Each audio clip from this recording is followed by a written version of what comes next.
Alright friends, now in this lesson we will learn how to access elements in Python. So Python lists are zero indexed, which means at index 0 we have our first element.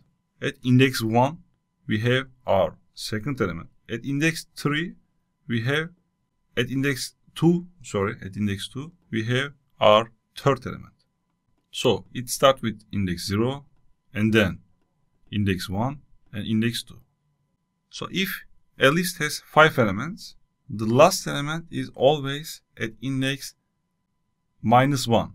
I mean, if we have 5 elements, in this case at index 4 we have our last element.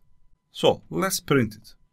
For printing we use square brackets here, and then inside the square bracket I write index number. Here H0, I run it, you see is my first element. 20 appears on the screen. I change it. At index 1 I have second element. I run it, you see 30. I change it. Here at index 2 I have third element. I run it, you see 40 on the screen. I change it, for example, 4. I run it, you see index error. List index out of range. So my last element is at index 2.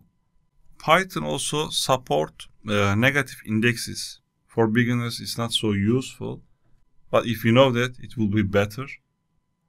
For example, at index -1 my last element starts. What's my last element? 40. At index -2 it starts here. You will see 30 on the screen. At -3 I run it, you see 20 on the screen. At -4 there is nothing like -4. You see list index out of range error again. So 90% we will use normal indexes. It starts from 0 and it continues one by one. Okay, super. That's all for this lesson. See you in the next lesson.